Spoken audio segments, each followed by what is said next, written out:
Dengan mengucapkan Bismillahirrahmanirrahim. Assalamualaikum warahmatullahi wabarakatuh. Selamat malam, salam sejahtera untuk kita semua.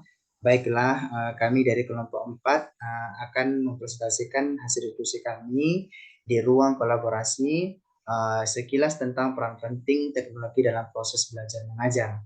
Adapun dari kelompok kami beranggotakan saya sendiri Muhammad Azhar Rusmi, Nabila Zahratusita, Novita Sari Pasaribu, Yensa Siotang, Puspa Hutianti, dan Radha Sari. Sebelumnya kami sampaikan hormat kami kepada dosen pengampu mata kuliah teknologi baru dalam pengajaran dan pembelajaran. Hal ini diampu oleh Ibu Rani Sofia SPD MPD. Baiklah, kami akan mempresentasikan hasil diskusi kami sekilas tentang peran penting teknologi dalam proses belajar mengajar. Yang pertama, pentingnya perkembangan teknologi dan pembelajaran sebelum dan setelah pandemi COVID-19. Dalam yang pertama ini akan dijelaskan oleh Saudari Novita Sari Pasari Budi, silakan. Oke, baik. Terima kasih moderator.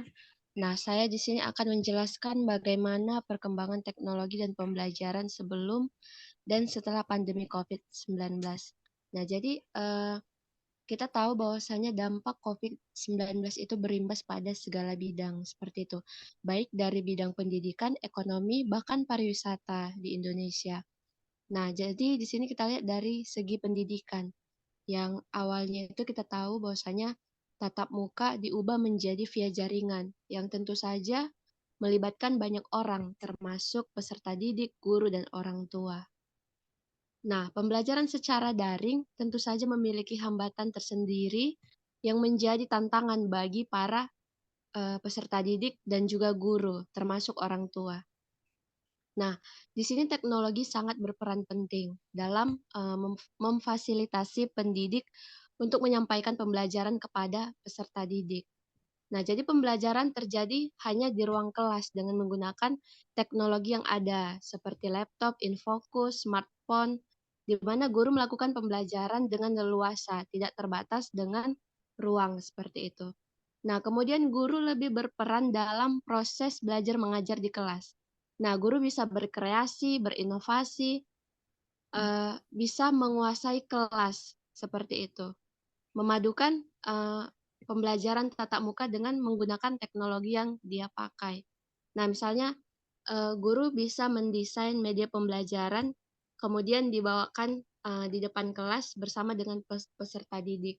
Seperti itu. Jadi sebelum COVID itu, pembelajaran dilakukan secara langsung atau tatap muka, di mana pada saat itu juga tetap melibatkan teknologi, tetapi tidak terlalu uh, dipentingkan seperti itu, di mana pembelajaran masih dilakukan secara manual, yaitu menggunakan kapur atau spidol dan juga papan tulis, serta sumber belajar yang digunakan harus banyak membaca buku dan lain sebagainya seperti itu.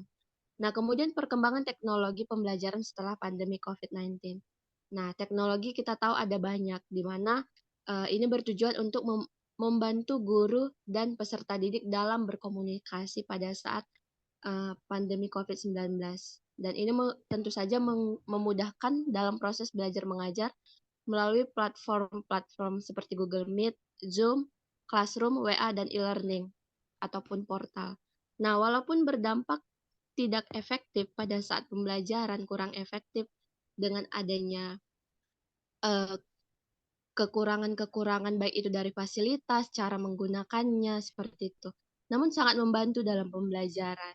Nah, coba kita bayangkan jika tidak ada teknologi yang dipakai pada saat COVID-19, tentu akan hilang generasi pada saat itu gitu. Generasi akan buta akan pentingnya pendidikan. Sehingga Indonesia tentu mengalami penurunan sumber daya manusia dikarenakan tidak adanya pembelajaran sama sekali. Nah, setelah COVID banyak menemukan sumber pelajaran di mana di saat COVID itu banyak orang yang berkreasi ataupun berinovasi untuk membuat sumber-sumber belajar, sehingga kita dapat menemukan sumber belajar baik dari artikel, video pembelajaran yang tersebar luas di internet, seperti itu. sehingga para peserta didik dapat mengakses dengan mudah dan di waktu dan tempat manapun, karena tidak terbatas oleh ruang dan waktu seperti itu. Nah, sudah jelas dikatakan bahwasanya sebagian peserta didik pada zaman sekarang itu lebih menguasai teknologi sebagai sumber ajar. Nah, peran guru sangatlah besar untuk lebih memahami teknologi untuk membimbing peserta didiknya, sehingga teknologi menjadi kebutuhan primer bagi guru dan juga peserta didik di dunia pendidikan. Seperti itu, demikian saya kembalikan kepada moderator. Terima kasih. Baik, terima kasih kepada saudari Novita yang telah memberikan penjelasan kepada kita. Yang kedua, teknologi, media dan metode pembelajaran yang tepat untuk diterapkan pada karakteristik peserta didik post Gen Z. Pada pertanyaan kedua ini akan dijelaskan oleh saudari Puspa, disilakan. Baik, terima kasih kepada moderator. Langsung saja di sini saya akan mencoba menjelaskan poin kedua, yaitu teknologi, media, dan metode pembelajaran yang dapat untuk diterapkan pada karakteristik peserta didik post generasi Z. Di sini ada 3 poin. Yang pertama, gunakan slide presentasi atau video presentasi. Nah, dari namanya saja sudah jelas pasti menggunakan teknologi. Nah, pembelajaran ini merupakan salah satu cara paling efektif untuk dapat menyampaikan pembelajaran. Contohnya, misalnya kita menggunakan video presentasi. Nah, video ini bisa kita cari di internet seperti YouTube. Misalnya kita ingin mencari tentang materi kemiskinan misalnya. Nanti kita cari, kemudian kita tampilkan di depan menggunakan bantuan proyektor. Kemudian setelah penampilan video itu, kita akan memberikan pertanyaan-pertanyaan pematik yang nantinya siswa itu akan tertarik untuk bertanya dan kemudian akan aktif di dalam proses pembelajaran. Kemudian yang kedua, membuat konten digital. Nah, maksudnya di sini, apabila mereka dituntut untuk mengerjakan tugas dengan basis teknologi, pasti mereka akan merasa lebih tertarik. Kenapa? Karena pada generasi Z ini memang teknologi ini sudah semakin canggih atau semakin berkembang. Maka dengan adanya teknologi, mereka akan semakin tertarik atau berminat untuk belajar. Nah, apa sih contohnya untuk membuat konten digital ini? Misalnya kita kita ajarkan mereka menggunakan Canva. Nah, di sana nanti mereka akan belajar bagaimana cara membuat mind mapping atau poin-poin yang memang penting nantinya. Nah, di sana pastinya akan menarik bagi mereka karena di sana ada gambar-gambar, kemudian penampilannya menarik. Nah, di sini akan menambah keaktifan mereka juga di dalam belajar, tentunya pengalaman dan pengetahuan teknologi juga nantinya. Dan yang terakhir itu ada menggunakan media sosial. Nah, media sosial ini menurut saya sangat penting di dalam generasi Z ini karena saya rasa semua siswa itu sudah memiliki WA. Nanti di WA kita bisa menggunakan WA untuk wadah dalam mengirim bahan ajar misalnya. Nah, di sana nanti bisa kita gunakan dalam mengirim bahan ajar atau kita mengirim sesuatu yang berkaitan dengan pengetahuan. Nah, atau kita menggunakan aplikasi-aplikasi lain yang nantinya akan menunjang proses pembelajaran pada generasi Z ini. Sekian pembahasan dari saya kembalikan kepada moderator dan terima kasih.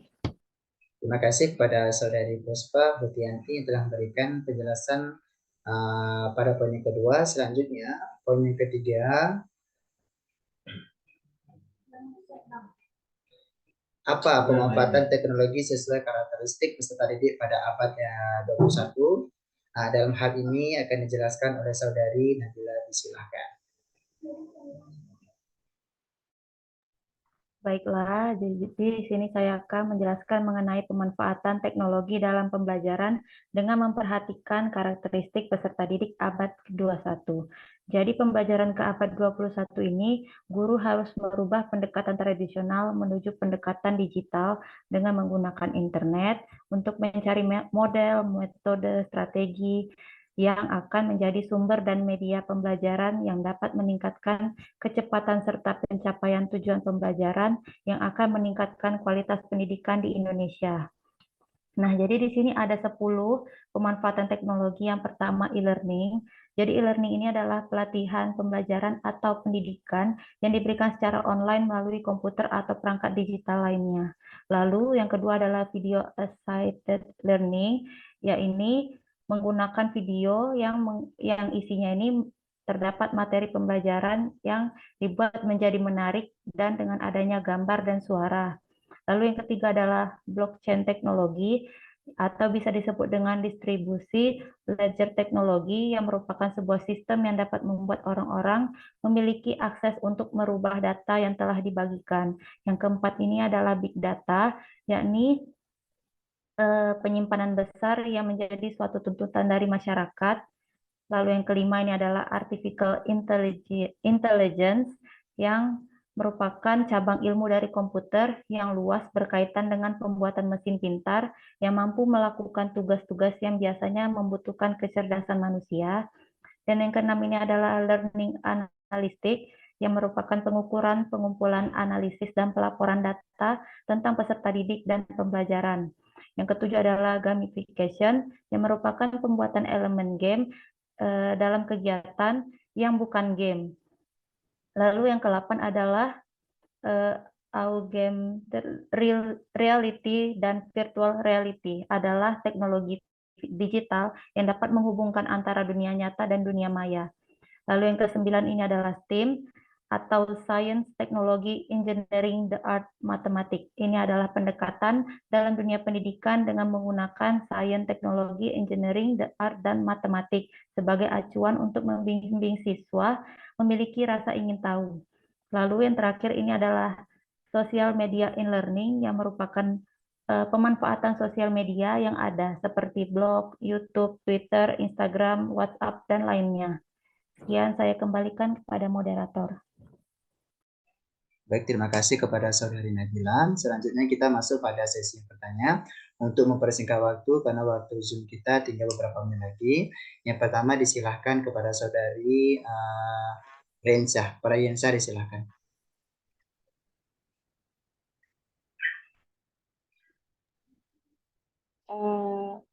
Terima kasih kepada moderator sudah memberikan kesempatan kepada saya untuk bertanya.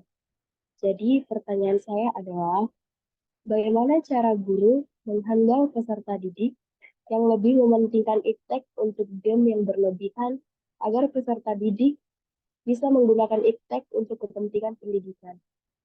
Terima kasih. Saya kembalikan kepada moderator.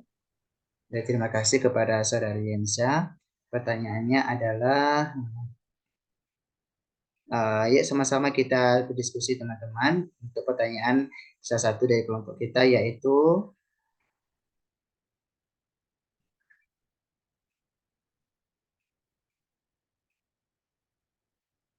bagaimana cara guru menghidup peserta didik yang lebih mementingkan iptek untuk game yang berlebihan agar peserta didik bisa menggunakan iptek kepada kepentingan belajar.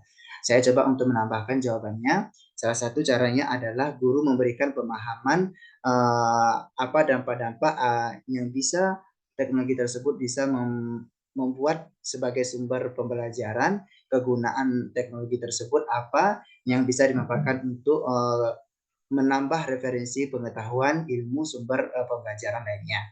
Itu salah satunya. Terus guru juga memotivasi akan pentingnya penggunaan iptek pada pembelajaran. Terlebih pada karakteristik peserta didik yang abad 21 ini harus lebih pembelajaran mendekati pada digital. Mungkin itu saja jawaban tambahan dari saya. Dari teman yang lain ada? Oke, baik. Saya ingin menambahkan sedikit moderator. Sedikit aja silakan ya, kita. Waktu kita tinggal 4 menit. Oke. Oke, terima kasih. Saya ingin menambahkan di mana sebenarnya yang sangat berperan di sini adalah orang tua. Seperti itu, perlunya pengawasan orang tua terhadap anak yang sedang menggunakan smartphone seperti itu agar membatasi diri untuk tidak terlalu terikat kepada game.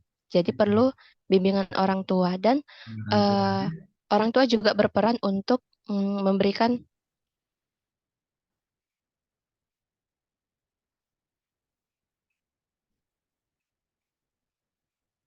sepertinya nyangkut ya, teman.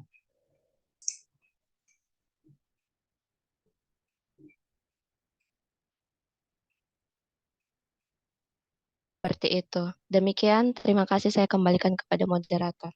Terima kasih kepada Saudari Novita. Selanjutnya disilahkan kepada Saudari Rada untuk memberikan pertanyaan.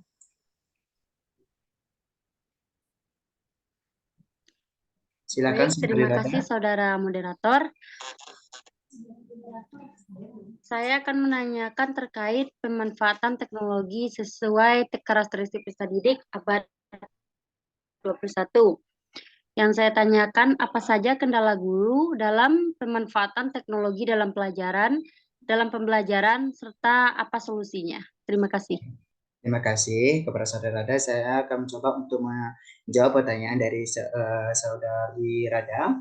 Apa saja kendala guru dalam pemanfaatan teknologi dan pembelajaran, apa solusinya? Kendala guru ataupun peserta didik dalam penggunaannya adalah salah satunya tidak adanya akses atau sarana prasarana dari sekolah tersebut, dan tidak bisa dipungkiri karena banyak juga guru yang belum memahami penggunaan iptek dalam pembelajaran. Jadi solusinya adalah pemerintah setempat atau sekolah menyediakan sarana prasarana teknologi untuk meningkatkan kemampuan pengaruh digital ini pada pembelajaran abadnya 21 ini. Dan guru dibekali dengan pelatihan-pelatihan dengan orang yang kompeten di bidangnya tersebut. Ada teman-teman yang mau dinambahkan? Silakan. Pas, moderator. Terima kasih. Oke, terima kasih. Mungkin sekian dari kelompok 4 kami, presentasi kami. Secara kesimpulannya dapat kita simpulkan, sudah jelas pengaruh teknologi ini sangat mempengaruhi akan kesuksesan kelancaran untuk mencapai tujuan-tujuan pembelajaran pada melihat karakteristik peserta didik pada abad yang satu ini yang mungkin lebih dioptimalkan mendekati digital. Karena dengan adanya digital ini pembelajaran lebih efektif, kondusif, dan dapat menyenangkan, memberikan pembelajaran kemerdekaan yang baik. Sekian, terima kasih dari kelompok 4 presentasi kami. Kami undur diri, mohon maaf. Kami sudahi dengan Assalamualaikum warahmatullahi wabarakatuh. Selamat malam dan salam sejahtera untuk kita. Waalaikumsalam warahmatullahi wabarakatuh.